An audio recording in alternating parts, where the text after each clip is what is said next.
بچوں ہم موضوعاتی مطالعہ کی طرف آ رہے ہیں. موضوعاتی مطالعہ پڑھنے جا رہے ہیں قرآن مجید، تعارف، حفاظت اور فضائل. جی، قرآن مجید تعارف. اللہ تعالیٰ نے انسان کو پیدا کیا، اس کی جسمانی اور فطری ضروریات کو پورا کرنے کے لیے مادی وسائل پیدا کیے اور اس کے ذہن اور روح کی رہنمائی کے لیے بھی اہتمام فرمایا. خود انسان کو خیر اور شر میں فرق کرنے کی صلاحیت اور ضمیر کی آواز عطا فرمائی. اس کے علاوہ اللہ تعالیٰ نے انسان کو کامل رہنمائی کے لیے انبیاء کرام مبعوث فرمائے اور ان پر کتابیں نازل فرمائیں. ہمارے نبی حضرت محمد صلی اللہ علیہ وآلہ وسلم اللہ تعالیٰ کے آخری نبی ہیں. اللہ تعالیٰ نے آپ پر قرآن مجید نازل فرمایا.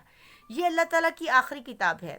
تمام بنی نوع انسان کے لیے ہدایت کا دائمی ذریعہ ہے اور تمام سابقہ آسمانی کتابوں کی تصدیق کرتا ہے.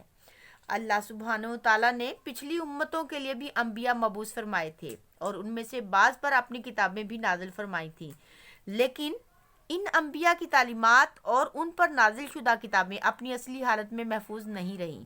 اللہ تعالیٰ کا ارشاد ہے وَأَنزَلْنَا إِلَيْكَ الْكِتَابَ بِالْحَقِّ مُصَدِّقًا لِمَا بَيْنَ يَدَيْهِ مِنَ الْكِتَابِ وَمُهَيْمِنًا عَلَيْهِ. المائدہ 48. اور تمہاری طرف ہم نے یہ کتاب نازل کی، یہ حق لے کر آئی اور اس سے پہلے جو آسمانی کتابیں آئیں ان کی تصدیق کرنے والی اور ان کی محافظ و نگہبان ہے. قرآن مجید کو پچھلی کتابوں کے لیے مہیمن کہنے کا مطلب یہ ہے کہ ان کتابوں میں جو تعلیمات اور عقائد اپنی اصلی حالت میں محفوظ نہ رہ سکے انہیں قرآن مجید نے اپنے اندر از سر نو بیان کر کے محفوظ کر دیا. یہی وجہ ہے کہ قرآن پاک کی تعلیمات پر پورے اطمینان سے ہر زمانے میں عمل کیا جا سکتا ہے. قرآن کریم انسانی زندگی کے تمام پہلوؤں کے متعلق رہنمائی کرتا ہے. اس میں انسانی زندگی کی حقیقت، خیر و شر، حلال و حرام، اخلاقی تعلیمات، غرض زندگی کے ہر پہلو کے متعلق رہنمائی موجود ہے. اس میں انسان کی آخرت کی زندگی کے متعلق بھی تفصیلی معلومات ہیں اور اس زندگی کی اہمیت کو نہایت پرتاثیر انداز میں بیان کیا گیا ہے. قرآن پاک انسان کی انفرادی زندگی، اس کی اجتماعی و معاشرتی حقوق و فرائض، اس کے معاشی اور اقتصادی امور کے متعلق بنیادی ہدایات، سیاسی اور بین الاقوامی معاملات اور اخلاقی رویوں کے متعلق جامع تعلیمات پیش کرتا ہے. غرض قرآن کریم انسانی زندگی کے تمام پہلوؤں کے بارے میں ضروری معلومات اور رہنمائی کا خزینہ ہے اور اس میں وہ تمام باتیں وضاحت سے بتا دی گئی ہیں جن کا جاننا انسان کے لیے ضروری ہے اور جن کے جاننے کا انسان کے پاس کوئی دوسرا ذریعہ نہیں. قرآن مجید کی حفاظت یعنی حفاظت قرآن مجید. قرآن مجید اللہ تعالیٰ کی طرف سے نازل شدہ ہے اور اس کی حفاظت کا ذمہ بھی اللہ تعالیٰ نے خود لیا ہے. ارشاد باری تعالیٰ ہے اِنَّا نَحْنُ نَزَّلْنَا الذِّكْرَ وَإِنَّا لَهُ لَحَافِظُونَ. سورۃ ہجر آیت نمبر 9. ترجمہ: بلا شبہ یہ ذکر ہم نے نازل کیا اور ہم خود اس کے محافظ ہیں. ہم دیکھتے ہیں کہ حق سبحانہ و تعالیٰ قرآن کریم کی حفاظت کا یہ وعدہ اس طرح پورا ہوا کہ پوری دنیا میں موجود قرآن مجید کے نسخوں میں ایک لفظ یا زیر زبر کا بھی فرق نہیں. قرآن مجید رسول اکرم صلی اللہ علیہ وآلہ وسلم پر ایک ہی وقت میں نازل نہیں ہوا بلکہ تقریباً 23 سال میں تھوڑا تھوڑا نازل ہوا. جو ہی کچھ آیات نازل ہوتی آپ صلی اللہ علیہ وسلم کاتب وحی کو بلوا کر لکھوا دیتے اور یہ رہنمائی بھی فرماتے کہ انہیں کون سی صورت میں کن آیات کے ساتھ رکھا جائے. مسجد نبوی میں ایک مقام متعین تھا جہاں وہ عبارت رکھ دی جاتی. صحابہ کرام اس کی نقل کر کے لے جاتے اور یاد کر لیتے. مختلف اوقات خصوصاً 5 نمازوں میں اس کی تلاوت کرتے اور اس کو سمجھنے اور اس پر عمل پیرا ہونے کی کوشش کرتے. اس طرح جوں قرآن مجید نازل ہوتا گیا لکھا بھی جاتا رہا اور حفظ بھی ہوتا رہا. اس عمل میں صرف مرد ہی نہیں بلکہ خواتین بھی شامل رہیں، حتیٰ کہ نبی اکرم صلی اللہ علیہ وآلہ وسلم کی حیات طیبہ ہی میں مکمل قرآن کریم اکثر امہات المومنین، اہل بیت، صحابہ کرام صحابیات کو حفظ ہو چکا تھا اور متعدد صحابہ کرام نے اس کی مکمل نقول بھی تیار کر لی تھی۔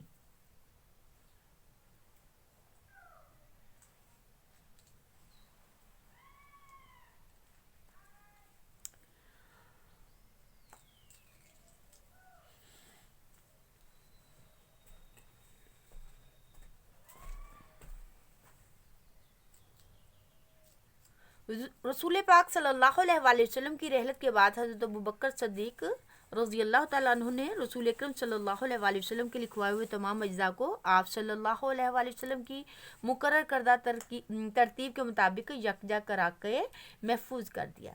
آیات کی ترتیب اور صورتوں کے نام وہی تھے جو رسول اکرم صلی اللہ علیہ وآلہ وسلم کے حکم سے مقرر فرمائے تھے۔ حضرت عثمان رضی اللہ تعالیٰ عنہ نے اپنے عہد خلافت میں اس کی متعدد نقول تیار کرا کے تمام صوبائی دارالحکومتوں میں ایک ایک نسخہ کے طور پر بھجوا دیں۔ قرآن مجید کے فضائل۔ قرآن مجید میں جو کچھ بیان ہوا ہے وہ یقینی علم اور حقیقت کی بنیاد پر مبنی ہے اور اس میں کسی شک کا گزر نہیں۔ اس میں ہر زمانے اور ہر خطے کے انسانوں کے لیے مکمل ہدایت اور رہنمائی موجود ہے اور انسان کی دنیا و آخرت کی حقیقی فلاح کا دار و مدار اس پر عمل کرنے میں ہے۔ اسی لیے قرآن حکیم کو بڑی فضیلت حاصل ہے۔ جس طرح یہ کلام تمام کلاموں سے بہتر ہے، اسی طرح وہ انسان بھی تمام انسانوں سے بہتر ہے جو خود بھی اس کا علم حاصل کرے اور دوسروں کو بھی سکھائے۔ ارشاد نبوی ہے، خیرکم من تعلم القرآن وعلمہ، تم میں سے بہترین وہ ہے جس نے قرآن سیکھا اور دوسروں کو سکھایا۔ اس لیے ہمیں چاہیے کہ قرآن پاک کا علم حاصل کرنے کی طرف سب سے زیادہ توجہ دیں اور اس کے لیے کسی طرح کی محنت سے دریغ نہ کریں۔ قرآن کریم کی تلاوت بڑی نیکی ہے اور اس کے ایک ایک حرف کی تلاوت پر 10 نیکیاں ملتی ہیں۔ اس پر عمل کے نتیجے میں اللہ تعالیٰ دنیا و آخرت دونوں میں عزت اور سرفرازی عطا فرماتا ہے۔ اس سے منہ پھیرنے والے ذلیل و خوار ہوتے ہیں۔ تاریخ گواہ ہے کہ مسلمان جب تک قرآن کی تعلیمات پر عمل پیرا رہے دنیا میں غالب رہے۔ جب انہوں نے اس کی طرف سے غفلت برتی تو عزت و سربلندی سے محروم ہو گئے۔ یہ بات رسول اکرم صلی اللہ علیہ وآلہ وسلم نے پہلے ہی ارشاد فرمایا دی تھی کہ اللہ تعالیٰ بہت سی قوموں کو اس قرآن کی وجہ سے سربلندی عطا فرمائے گا اور بہت سی دوسری قوموں کو اس سے غفلت کی وجہ سے گرا دے گا۔ اسی لیے ہمیں چاہیے کہ ہم قرآن پاک کی تلاوت کریں اور اس کو سمجھیں اور اس کی تعلیمات پر عمل کرنے کی کوشش کریں۔